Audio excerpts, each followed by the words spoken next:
Good morning, everyone, and welcome to this press conference with President von der Leyen at the occasion of the 100 days of this Commission. It is unusual to convey you on a Sunday for a press conference. We're well aware of that. But the alternative would have been to invite you to Strasbourg, which would not have been ideal.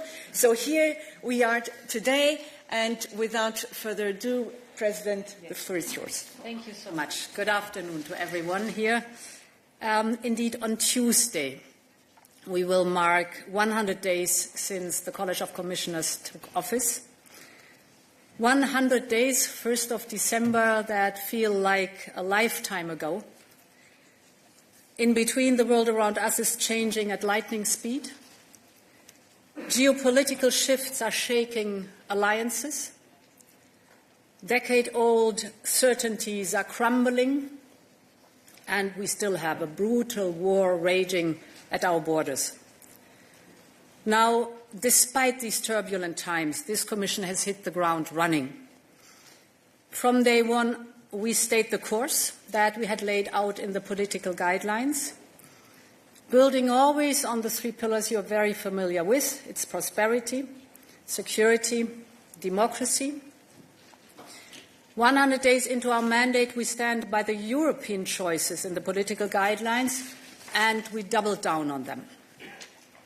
We appointed the first ever Commissioner for Defence, a move that now, 3 months in, feels not just necessary but the right thing at the right time, because we have clearly entered a new era of harsh geostrategic competition. We see that some shut themselves off, sow uncertainties, and strive for short-term gains.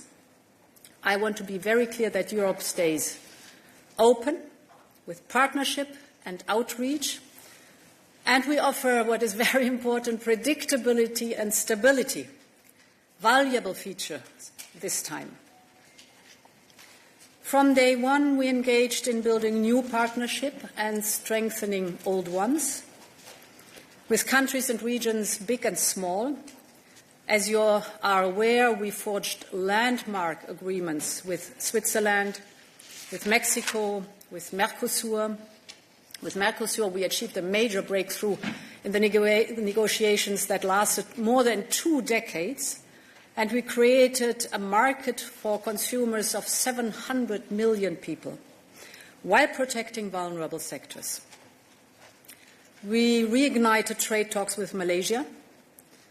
We re-engaged with the CARICOM countries. And in India, the world's largest democracy, which I visited last week with the College of Commissioners, we deepened cooperation on trade, on technology and innovation. I agreed with Prime Minister Modi to aim for a conclusion of the free trade agreement still this year.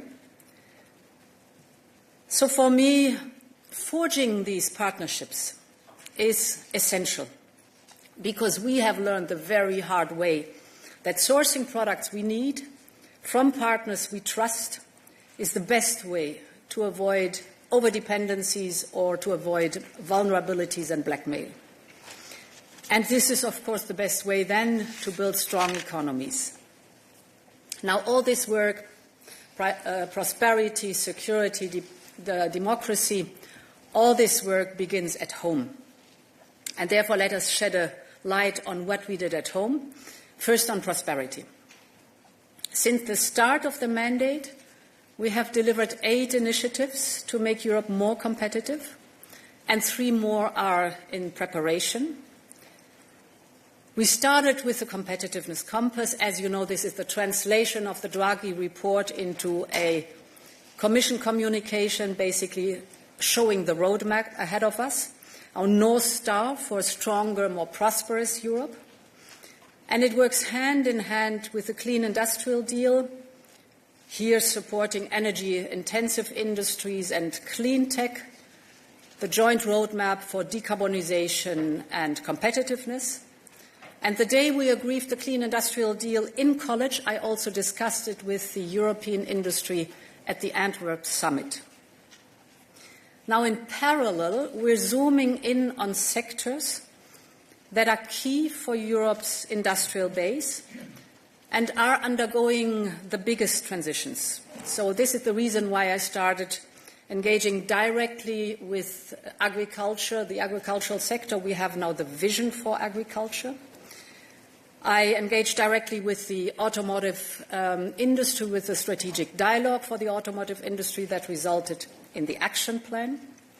And we started the dialogue with the steel industry, and an action plan on steel will come soon. Others will follow. Other strategic dialogues will follow. In parallel, we are busy cutting red tape. You are aware of the 2 omnibuses that started. And last but certainly not least, this week I signed a new pact for European social dialogue, and we proposed the union of skills because the social market economy is at the heart of the prosperity of the European economy. On all these, the direction of travel was always clear. What has changed in these 100 days is the new sense of urgency, because something fundamental has shifted. Our European values, democracy, freedom, the rule of law, are under threat. We see that sovereignty, but also ironclad commitments are called into question. Everything has become transactional. So the pace of change has accelerated, and the action that is needed has to be bold and determined. Consequently, this week brought unanimous support for Rearm Europe. You're familiar with the 800 billion package for defence. And that is historic. This can be the foundation of a European defence union. We will drive the Rearm Europe plan forward with full force. The idea behind it is we must unleash the full potential in the face of concrete threats. And if we can team up with other like-minded countries, such as the UK or Norway or Canada, the potential is even greater. And it's important to state that economic strength and Europe's plan to rearm are 2 sides of the same coin. Europe's economic and innovative potential is an asset for its security, but vice versa, you see that Europe's defence efforts can give a massive boost to a more competitive single market in the midterm and in the long term. The upcoming huge investments in Europe's next generation of military equipment and security infrastructure can trigger a powerful tailwind for important industries. Just think of the fast-tracking of digitalization and modernization of the transport networks, or think of the AI applications, quantum computing, secure communication. Think of key technologies like satellite networks, autonomous vehicles, robotics. All of this is on one hand important for Europe's defence, but it is equally important for Europe's competitiveness. SMEs across our union, if you look at those who are in the defence supply chain, 2,500, will be at the heart of this transformation. Now, to be successful, we also need to speed up and involve more private investors. We will launch new omnibus packages to further simplify rules and cut red tape, including in the defence sector.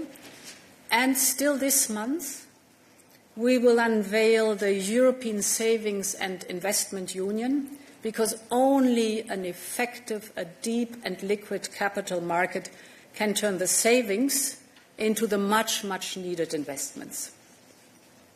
So progress here is no longer a nice to have, it's absolutely a must.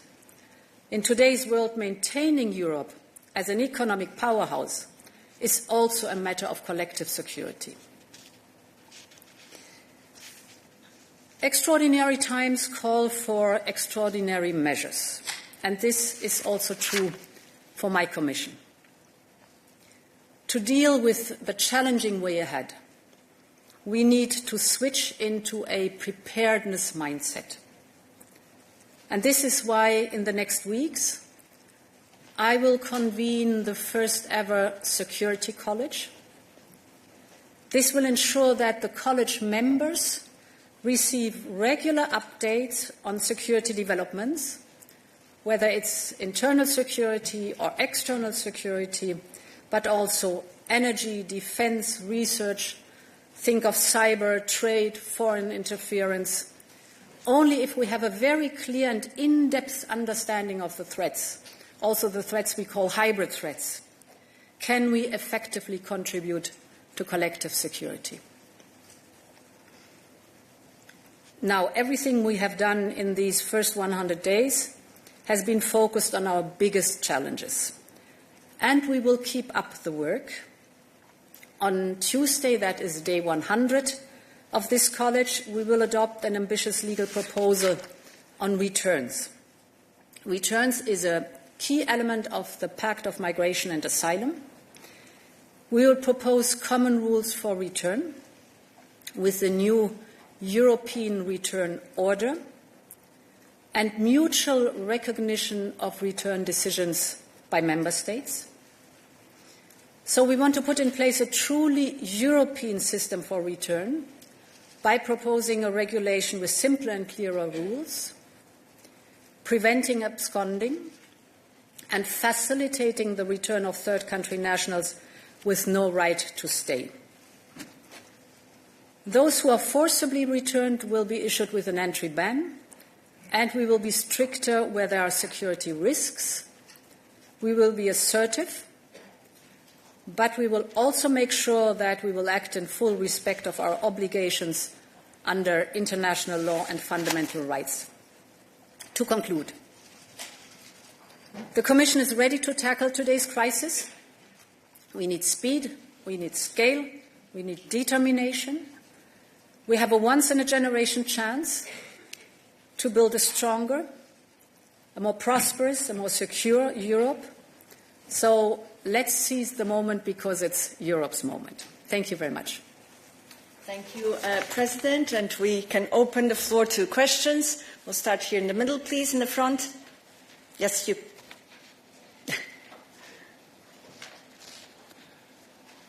Thanks a lot. Thomas Kutschka with Frankfurter Allgemeine Zeitung. Madam President, my question is on defense, specifically on the white paper, which is due in about 10 days now. So in a general sense, what do we expect of this paper now that the Commission has already launched a number of initiatives for the previous UCO? And with two specific points, please. The one is the last European Council has called upon the Commission to propose additional financing resources. And there's clearly a wish of many member states that this includes Eurobonds. So could you please update us on what your thinking is about this, given the changing circumstances? And the second issue is nuclear.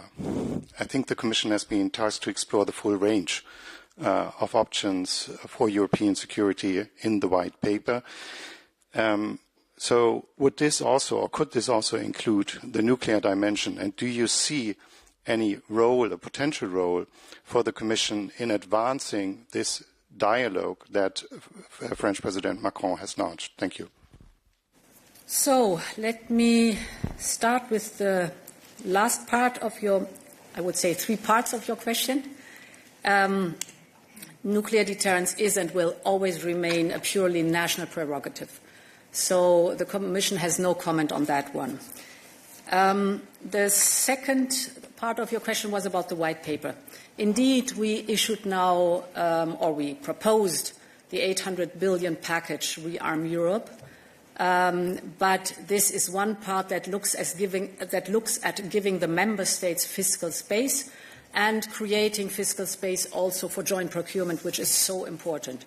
Of course, in addition, also the private sector. But a white paper is much, much more than that. It's first of all an analysis of the threat scenario that we are confronted with so that we know what's going on and what the state of play is. Then proposing, of course, actions or reactions to these threat scenarios in the analysis. And then there are many, many topics. For example, if you look at the future of the defense industry, the defense industry has to substantially change. There will be consolidation. There will be much more speed and scaling up, has to be much more speed and scaling up in the defense industry. It has to be structured differently to really meet the demands that are coming. Also, the important role of being complementary with NATO. I keep emphasizing, and I think it's very important, that we will not reinvent the wheel, but we will build on the very successful coordination with NATO when it comes to standards and norms, or when it comes to the analysis of where do we have the gaps. So there's a wide range of topics that have to be discussed, and this will be part of the white paper. Now, financing options. So whatever the financing options are, we will have to raise money.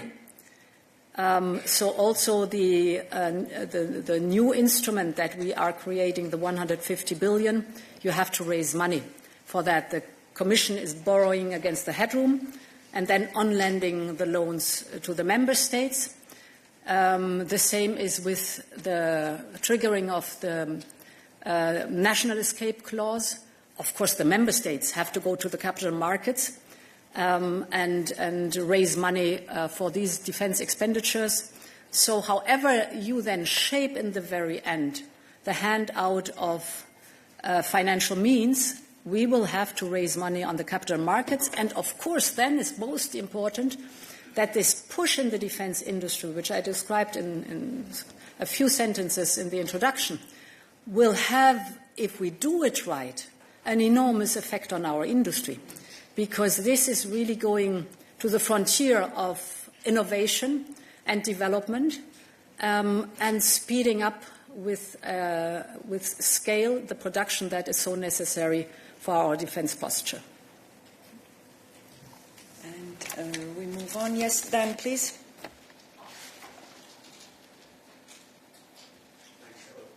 Dan Michaels with the Wall Street Journal.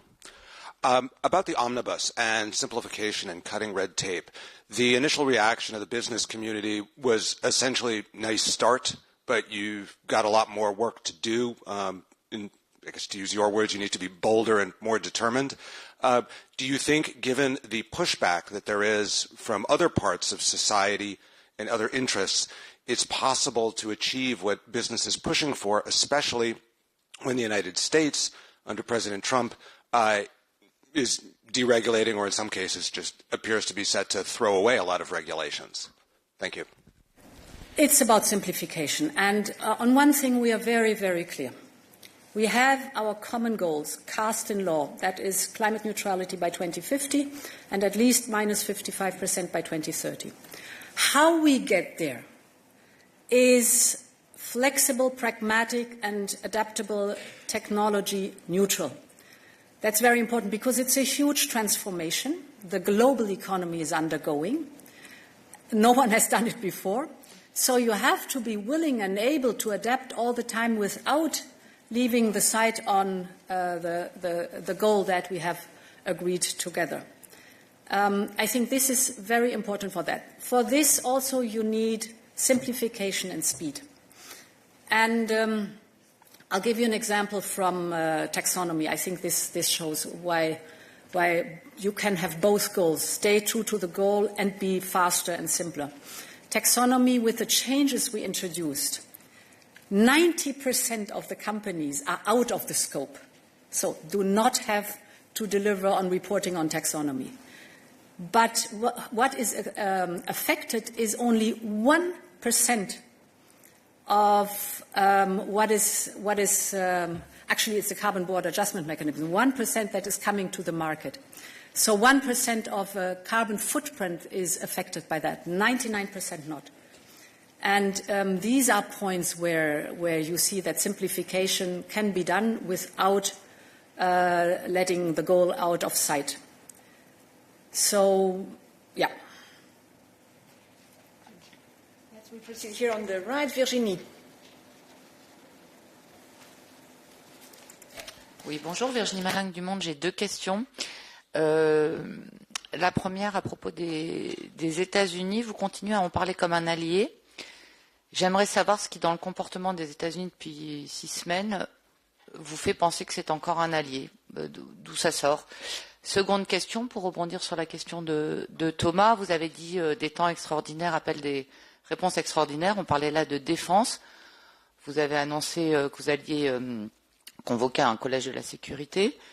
Mais sur les questions de financement, là, encore une fois, je reviens là-dessus. Les États membres vous ont demandé d'explorer des pistes pour qu'il y ait plus de financement. Quelles sont les pistes que vous pensez pouvoir explorer au-delà de ce que vous avez d'ores et déjà annoncé pour les 150 milliards et l'espace budgétaire? Est-ce que c'est le mécanisme européen de stabilité, un emprunt commun, autre chose? Enfin bon, parce que vous nous avez parlé de l'union des marchés de capitaux, rebaptisée union de l'épargne, et j'ai oublié, je ne sais plus quoi.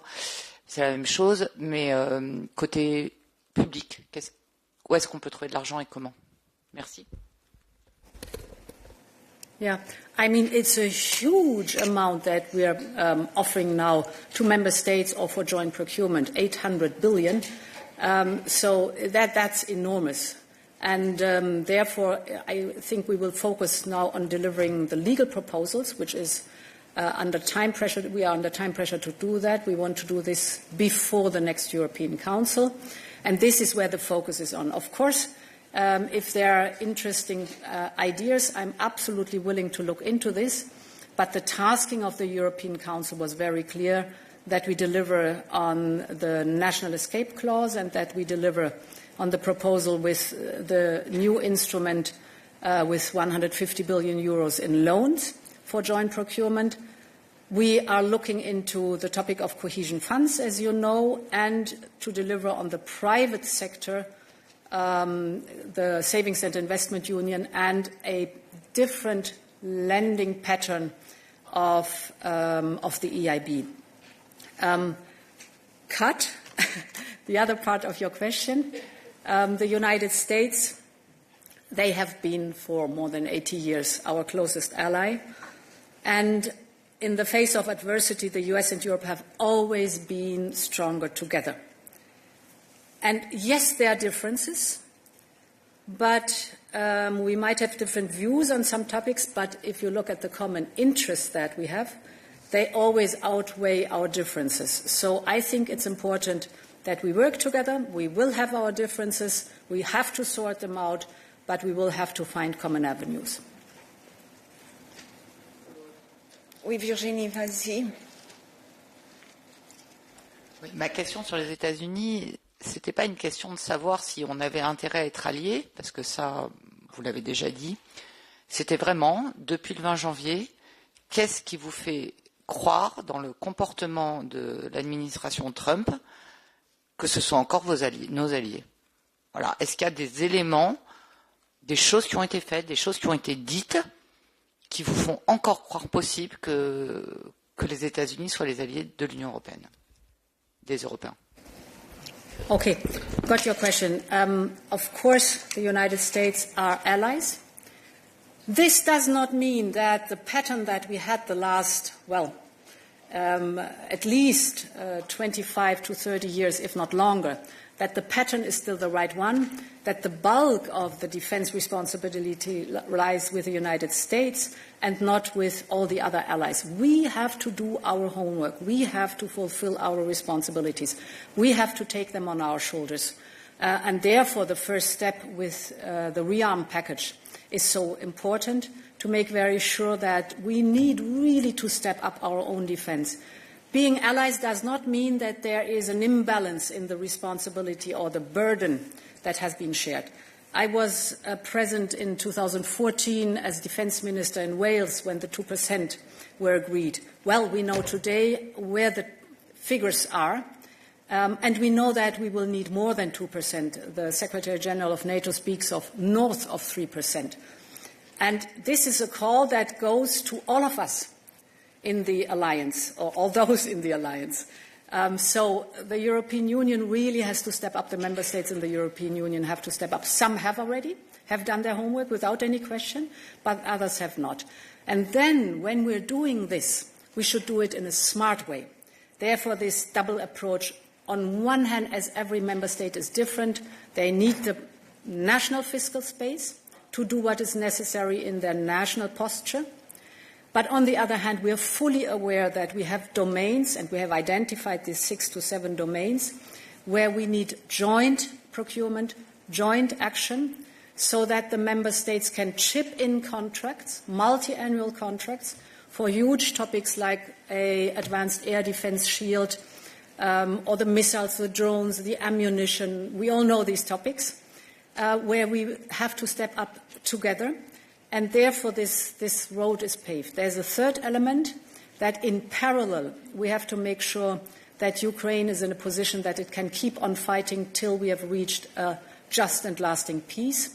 And with the new instrument, the member states can chip in initiatives, for example, like the Danish initiative or the Czech initiative, but they can also procure military capability that then are given to Ukraine, for example. So my plaidoyer is, we are allies, but this means that all allies have to take their responsibilities. Carol, please. Carl de Beyer here. Yes, for the French daily Les Echos. I would like to know the consequences of the new, the latest events on your thinking about the next budget, because we expect a proposal in July already. So do you think we must totally rethink the budget as it is today? And do you sense, given the urgency that we witness now, do you sense a willingness from the member states to go far beyond the 1% of GDP that we have now? Well, I think it's a bit premature to talk about the size of the budget, but of course we have to rethink the budget, because this budget has been forged or shaped 5 to 7 years ago, and the world was a completely different one. So with the eyes of today, we will have a proposal that will come mid-summer, so also time to mature for this proposal, and then we will discuss with member states. What I see is that member states fully understand the urgency that we have to step up in competitiveness, in security, and in protecting our democracy. This is absolutely clear, but this is, of course, no blank check to put in whatever we think should be in, but it's still a matter, of course, of negotiation. So without any question, it will be different, the budget, but we have still a lot of time to negotiate that. Susanna, please.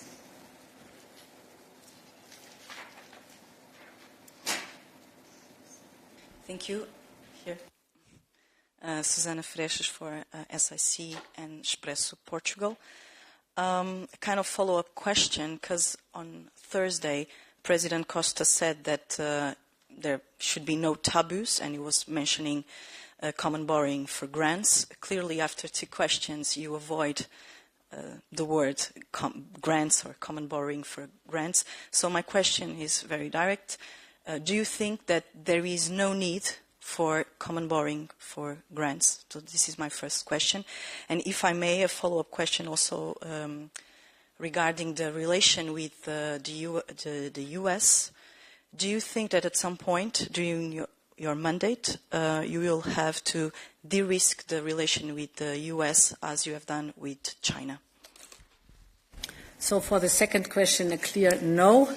It's a completely different relationship we have with the United States than we have with China. Therefore, a clear answer. And for the first, what the first question is concerned, where I put my emphasis on right now is, 3 days after we proposed the package to the European Council, that my task now is, in the next 2 weeks, to deliver a concrete legal proposal. Nothing is off the table. I'm open for whatever is necessary. Get me right. But to start a debate 3 days after we've done a proposal that was unanimously supported, with a lot of positive replies from everywhere. To come with new thoughts, I think is too early. As I said, nothing is off the table. I'm willing to explore whatever member states, and they've asked for other things too. We can discuss then other scenarios in the next European Council. This is the decision of member states and, of course, the president of the European Council. But my task now, 3 days after such a big step forward, I mean, it's unprecedented that in defense we are supposed to provide this enormous possibility to the European Union. I focus now on the legal proposal, which will be tricky enough. Please. Anselm Stern, Second German Television. Germany is going into debt. The EU is lifting the European debt brake. How much is the European Stability Act in danger? Yeah. So this is a very clear, fine line that we have to walk precisely, indeed. And therefore, the national escape clause is being triggered in a very controlled manner, proportionate and time-limited, and with a strong focus on looking at the individual situation of member states. That's very important. Therefore, we chose the national escape clause. If I may say, in COVID, it was the general escape clause, and it was open to everything and for everybody. Here, it's very targeted and very controlled. It gives fiscal space on defense for a period of 4 years. This fiscal space is potentially generous, yes. Member states can rise to 1.5%, increasing on GDP. That is an enormous sum that is there potentially.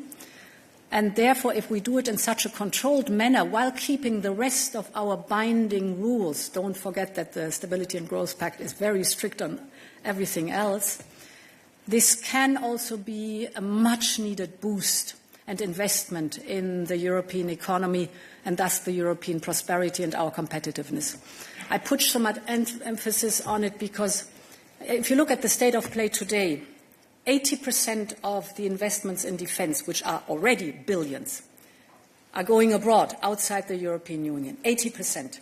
This is good jobs, lots of research and development outside the European Union. Only 20% land here.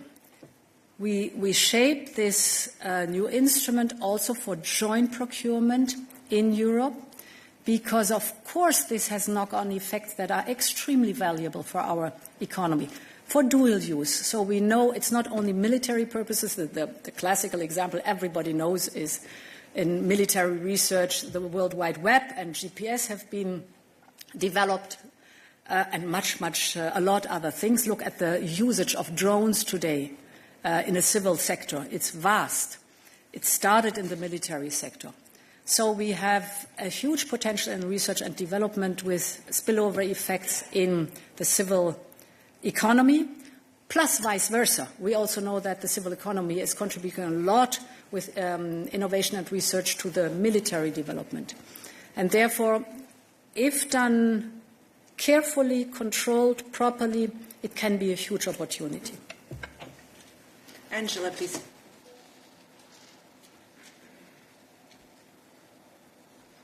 Yes, Angela Mauro of Post Italy. Thanks for the opportunity. You've just said joint procurement for expenses in Europe. And my question is, as there is a big discussion, there is a discussion on the Buy European clause between France and Germany.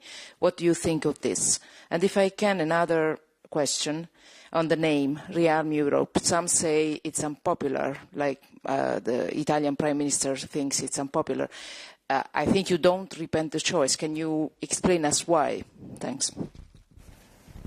So the name describes what is happening. I mean, if you look at the history of the development of defense investments and expenditure, I think we were around about 4%. At the end of the Cold War. Then, rightly so, there was a reduction of defense investments. It was the time of the end of history, Fukuyama. So all these affect the peace dividend, yes. But then it went further than only a peace dividend and went into, because of tight budgets and financial crises and so on, into decreasing in underinvestment, at least 1 or 2 decades of underinvestment. And therefore, it is necessary to establish the posture again that is so important. The new instrument of 150 billion euros for joint procurement, we will call it SAFE, Security Action for Europe. So that's a core element. And yes, there was a first part in your question and I forgot it, I must admit. By European. Sorry, I started with the second part. It's never good to ask me 2 questions. I always forget the second one. So I think I just explained why I think over time it can't be that 80% of our investment, think of these 800 billion. If 80% go abroad, this is very good for other regions, but not good for the European Union. I'm aware of the fact that this is a gradual increase of buy European, and that we have to think about what includes Europe. For example, we have strong ties to our British friends, or I remember very good connections to Norway, excellent in submarines, for example. So we have to think smartly how we do this, but that in general it has to deliver also on research development and good jobs. Here in Europe is for me very important. Why do I say gradually? Because the reason that at the moment being we're buying 80% outside of the European Union is that we needed, and we need urgently, the capability, and they were not here. So we also have to rethink the functioning of the European defence industrial base. There needs to be consolidation. There will need, on our side, we need reforms of the procurement directive, for example, that you can chip in existing contracts already, and many things like that that are hindering today defence companies to work seamlessly together and thus scale up and speed up the process. Perhaps a last comment on that one for me is exemplary, the unbelievable speed and quality in Ukraine of the defence industry. There was almost nothing when the war started. And if you look today at the multitude of highly agile, functioning startups in Ukraine producing drones, armored vehicles, etc., cheaper, faster, and more intelligent than it happens here, we know where the task is. So the defence industry of the European Union is now going to Ukraine to understand what is the difference that they are showing here, and this is the way for us to act. Jérôme.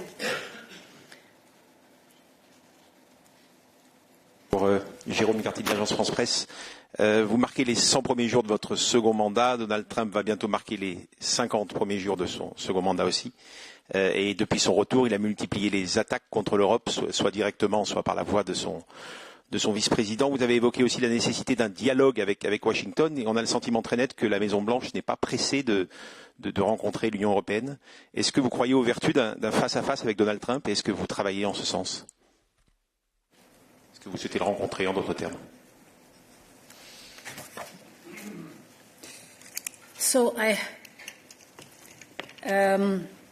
I first met President Trump when he was in his last year of his first mandate, and this was the first year of my first mandate. So we've met already. We had a phone call. We spoke with others in the G7 VTC.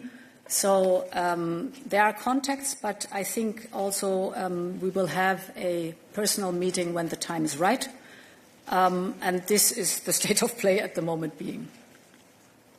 Yes. Alexandra, please.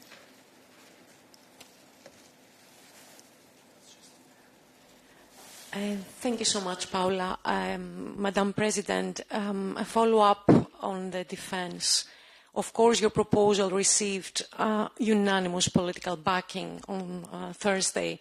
However, there is some discomfort in some member states about the possibility of these initiatives to open, you've mentioned yourself, to like-minded EU partners.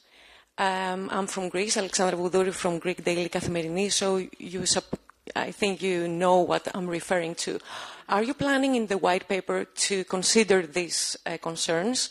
And second question, if I may, 100 days, too many initiatives, too many plans. Would you have done anything different? Are you happy with what you delivered today? Thank you. Yes, I'm happy with what I delivered today. No, seriously, if you would have asked me, I don't know, 6 months ago, I would have very strongly focused, of course, on the prosperity part, because there was a good reason why at the end of my last mandate I asked Mario Draghi to write this report, and it came out as an excellent report, in my view, as an excellent report, so I knew focus on that one and be really strict on that one. But many, many other things, little did I know how much the world would change. Now, what like-minded countries is concerned, indeed, we have to find a good formulation and a good frame to work on that one. And you exactly described what we're doing right now. We're listening to all of the different interests and stakeholders to find a balanced approach. But I hope I explained understandably what the trade-offs are and how important it is here to find the right balance in the white paper then. There in the back. It's Dorota from Polish Public TV, so Central Europe at least. I also have 2 questions. The first one, what makes you feel that this 800 billion euro is a historical, huge amount of money? It's similar to the fund that was made for the COVID pandemic, for the recovery Europe, whereas this fund was to buy the mask, to buy the vaccines, and in some countries like closer to Russia, so the Eastern Europe, the Nordic countries, there is already a feeling that it's simply not enough. Out of 800 billion euro, we only know this 150 billion that is sure, because it will be this joint procurement. We don't know if 650 billion euro will be used and how. And if the Russian soldiers come to Poland or another country, so we cannot just announce lockdown to the citizens. And the second question, the Commission was planning to announce to stop import and buy Russian energy sources. Actually, it was supposed to be announced in February, and it disappeared from the agenda of the European Commission. And there are some media reporting says that it may be connected to some plans of restart of Nord Stream 2 with American participation. Thank you. Yeah. First question. Let me have a look. Yeah. So first of all, Next Generation EU came towards the end of the COVID pandemic. And it was meant, of course, not only for the short term, but as you recall, we had a sharp decline in economic activity because of the lockdowns in COVID, and huge problems of the economy to restart again. And therefore, Next Generation EU was the much-needed investment push to give an incentive again to the economy to open. And then you see we had a sharp decline and a sharp increase again of economic activity. What we wanted to prevent with this 850 billion Next Generation EU was that you have a sharp decline and then very slow recovery following after. And for that, this massive investment boost was there. And it helped a lot. It helped a lot.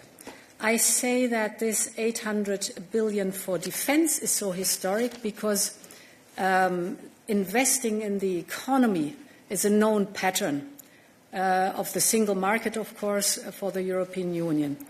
Investing specifically in the defense industrial base is very new at that scale for the European Union. It's a discussion that was always very strong in NATO.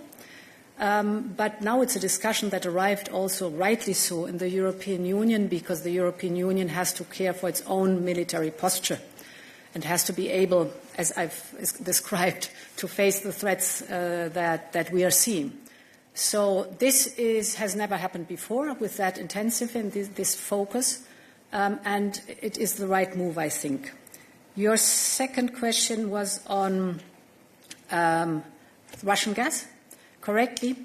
So it's worth to look at the political guidelines where I commit very clearly to phasing out the Russian gas, and I stay, of course, committed to that one.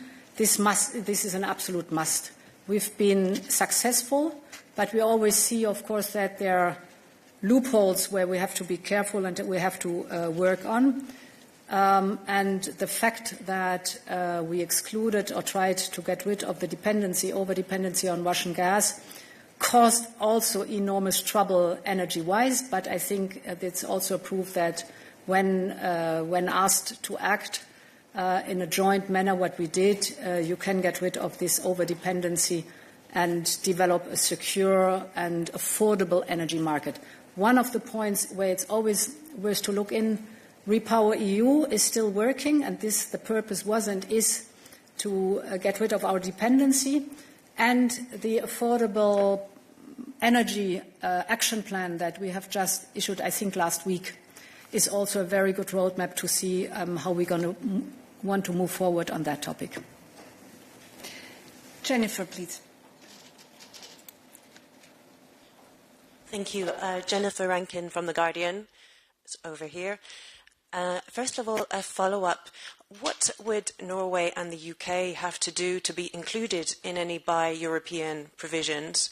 Would they, for example, have to agree to stop buying US-made defence equipment?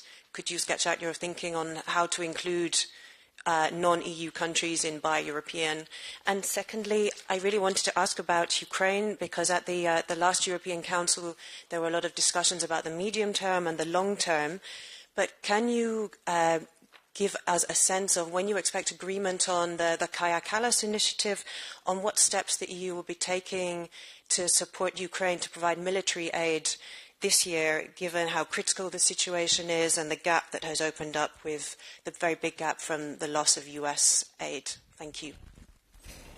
So, the non-European Union countries, the first part of your question, if you look at the pattern of the defense industry, you see that there are already very strong ties. So companies are already working cross-border. We do not have to reinvent the wheel. We have to think about a smart mechanism, how we can use this cooperation that is already established and at a high level of quality. I wish for more speed, but the level of quality is very high. Ukraine,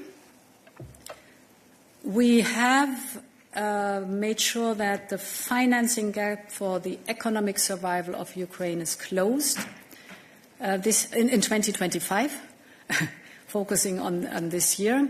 And indeed, I mean, if you look at what the European Union delivered overall, it's 140 billion euros, and this includes the economic survival or stability of Ukraine in the year 2025. If you look at the military supply, 52 billion euros have been worth military equipment have been supplied to Ukraine, actually on par with the United States. Here we will have to step up without any question. This initiative, Rearm Europe, helps a lot because it gives in two ways at least, and the third one is the possibility of private investment also, possibilities to be faster and more targeted in supporting Ukraine. Good, and we cannot forget our colleagues online, so we turn to Momchil. One question from online. Yes, hello. We come to you. We come to you, Momchil. Good afternoon.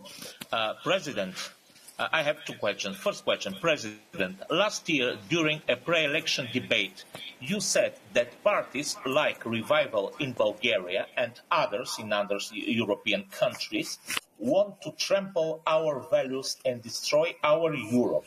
But we at the EPP... Momchil, I'm sorry, we cannot see you, Momchil, and you know the rules, right? Okay. We need to be able to see you. Do you see me now? No.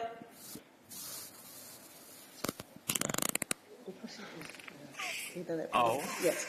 Okay, I'm sorry, Momchil. We'll have to proceed here in the room. So, Mark, please. For once, I'm happy IT doesn't work always so well. Sorry, Mark Peperkorn. I have one question only for you. It's about the Security College. When is the Security College going to start? How many commissioners and who will be part of it? How often will they meet?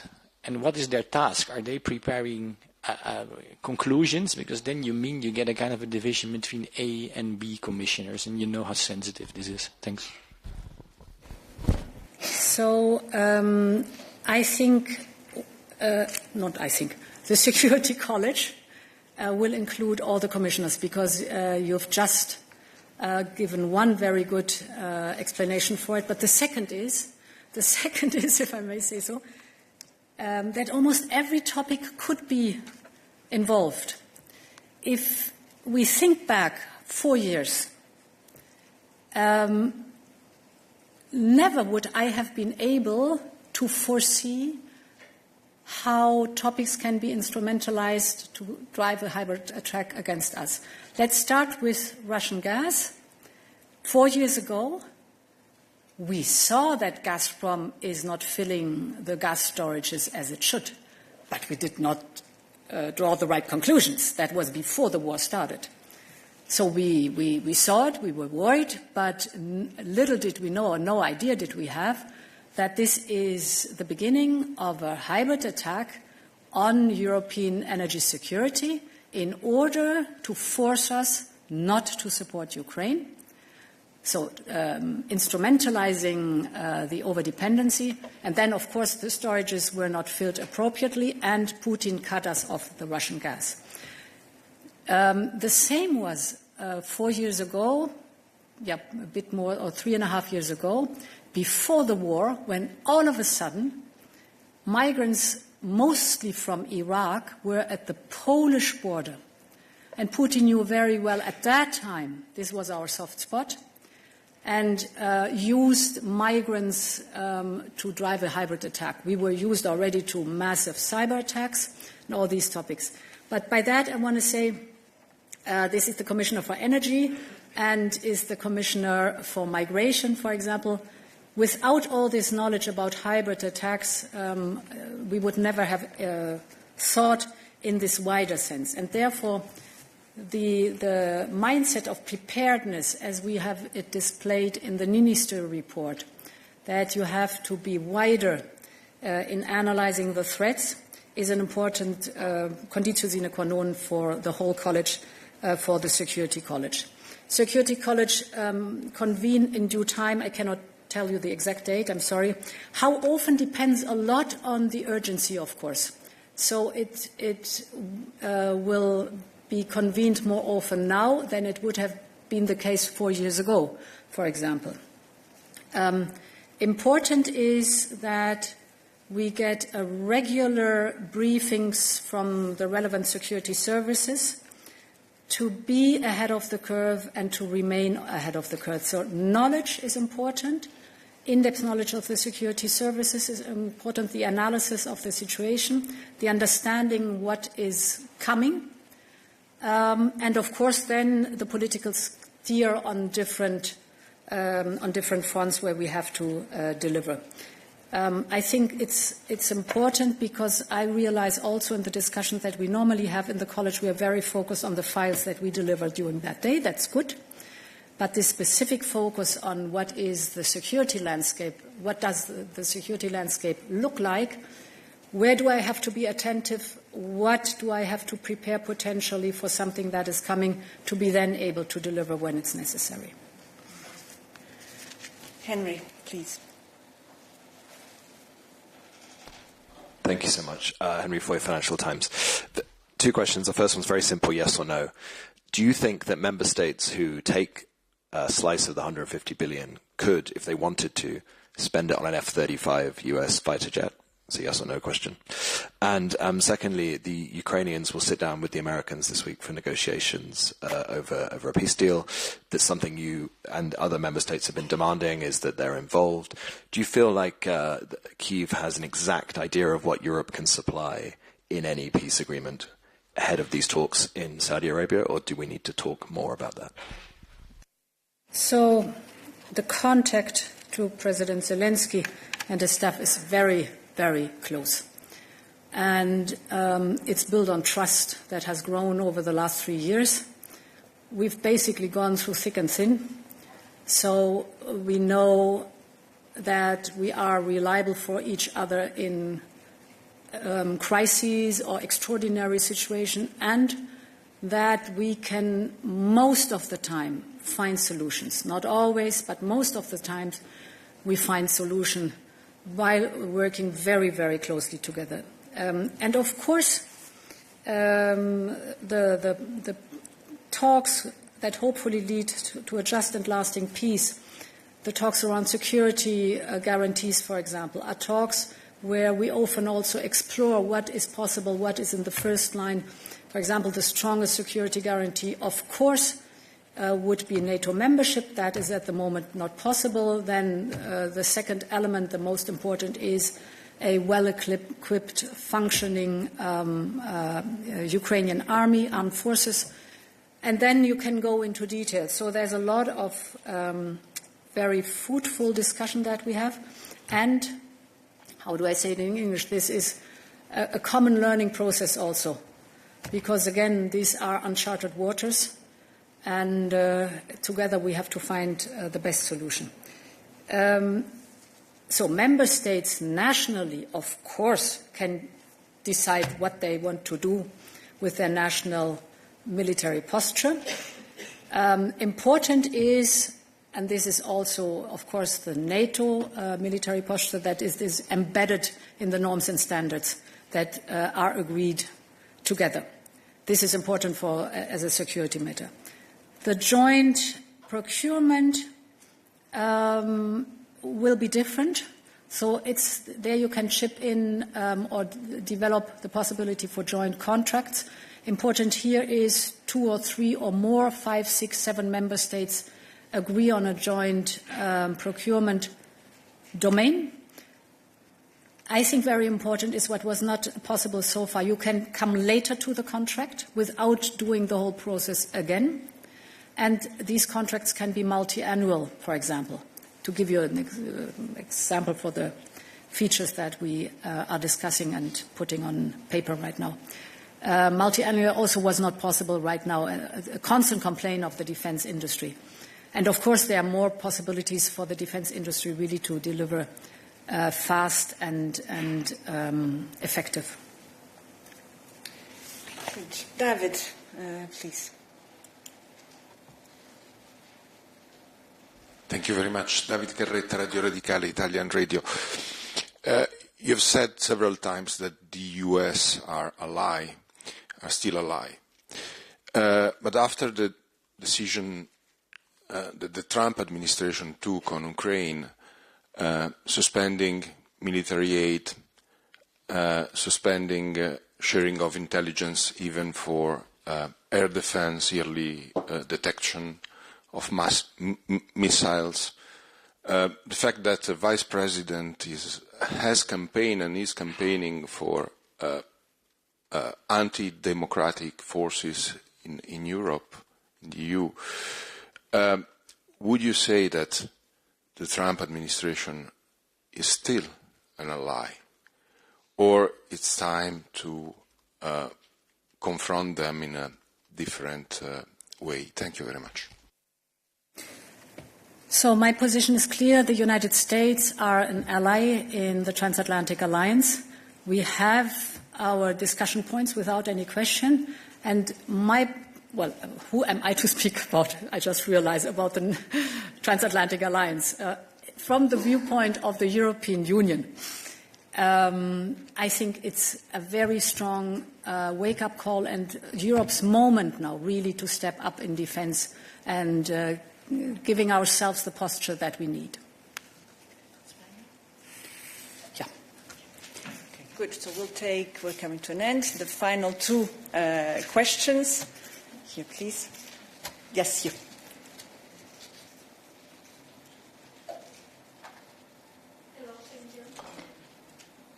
My name is Yulia Sarivan. I'm from Republic of Moldova, representing Journal TV. So just before the special summit, President Macron said that Russia's next target is definitely Moldova and Romania, especially in terms of disinformation and cyber attacks. So in the meantime, the European Union is strengthening its defense through Rearm Europe. What does this plan mean for non-EU countries as Moldova is, and can we expect even more support from the European Union? Thank you. So Moldova, for sure, as a candidate country, can expect a lot of support from the European Union, and I think we are on a very good path. With the growth plan, for example, we're working intensively on giving Moldova more access to the European single market in certain sectors. This comes with investment in Moldova's economy. So Moldova can expect that we stand by Moldova firmly and determined, and of course with the full support that we have given so far, and this will always also be the case in the future. Good. And there, please. Yes, you. Sorry, don't remember your name. James Cantor from the media Uscream. President, it's a bit of a follow-up on Dorota's question. Europe still buys tens of billions in Russian hydrocarbons. And of course we know those hydrocarbons, those revenues fuel the Russian war machine. At the same time, and this is a little bit the 100 days question, you have presided over quite a dramatic rollback of the Green Deal. How, and the Green Deal is, of course, supposed to hasten a whole of society move away from carbon and fossil fuels. So how do you respond to those who say there's a bit of an incoherence here when it comes to policies on climate, but also on security?